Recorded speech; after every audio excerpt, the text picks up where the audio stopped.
Hi guys, welcome to week 6 of our Cromwell Drive project. This is the 4-bed HMO that we're project managing.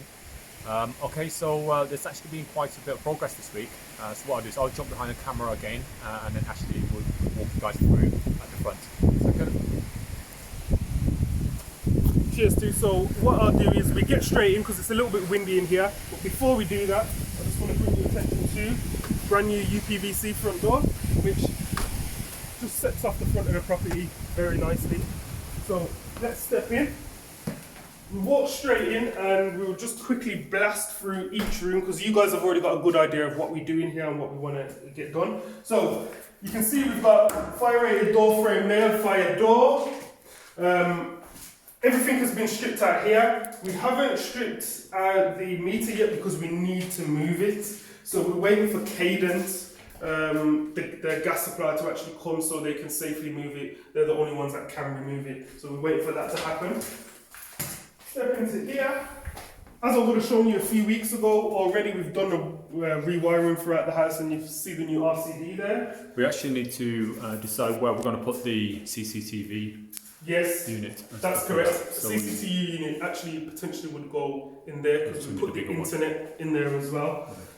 So again, looking at sort of the kitchen, so we're looking to have the units all around here. So that means you can see this sort of void here. Probably just going to put some fire rated plasterboard there just to fill that void. Again, the old gas heater there is gone, so what we actually need to do here is we just need to block this up, get rid of this stone bit here and get rid of the floor so it is just flush. So that means that we can actually have the units and the units can sort of sit nicely. Actually, you know, we're going to bring the units right across here and all around that wall. So what it potentially means is that we don't need to take the stone part off because it will be covered by the units. Quite a bit of work done at the back. So this window here, initially we were actually going to brick it up to save on costs. But what we found is because we're not doing pretty much any brickwork throughout the house, you know, to get somebody in to actually do this, put the plasterboard on and then skim it might actually cost a little bit more than getting a double glazed window. So as you can see, we've got a double glazed back door. We're just going to get a double glazed window to put here. It just makes sense. The conservatory is fairly old.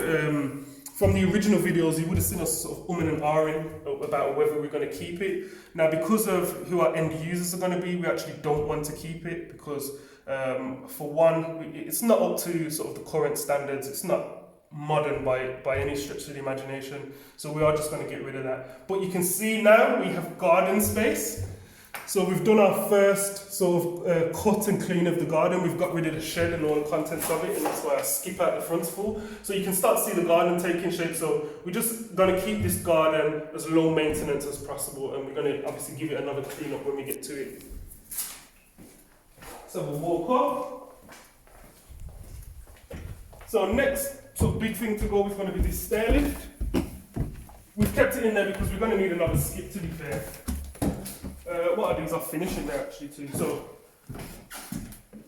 we can see here now, if we have a look here, pipe work has been done for what's going to be the shower room. So we're looking at shower room, toilet in that corner, potential wash basin there.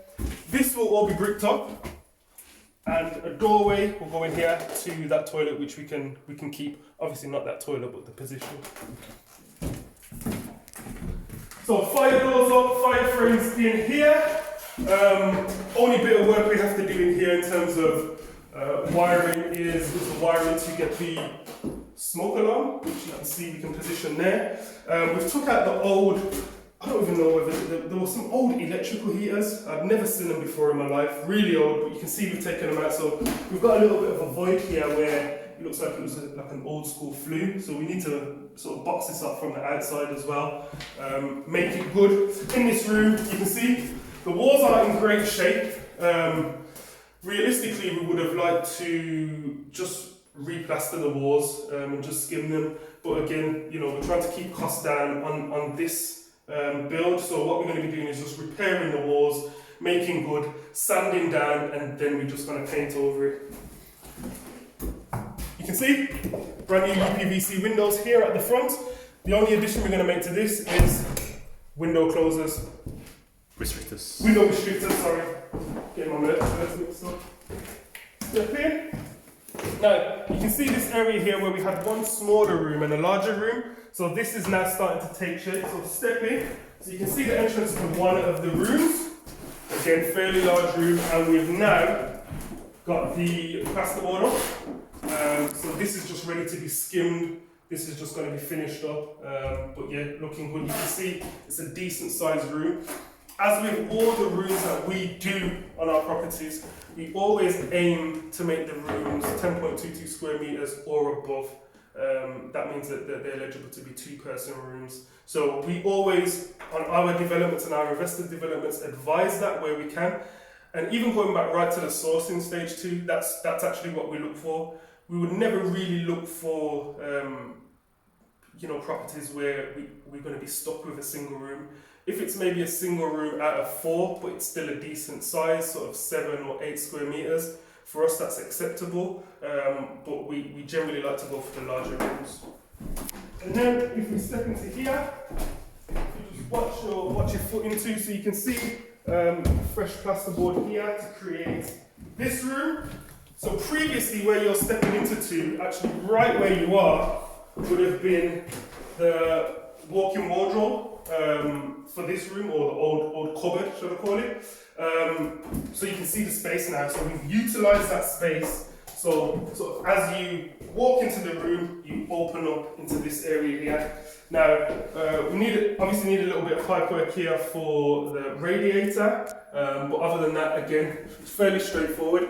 You would have seen on one of the previous videos, we were talking about some of the small things that we do when we do our snagging. Now, this here is a perfect example. This here is something that's perfect for us to keep.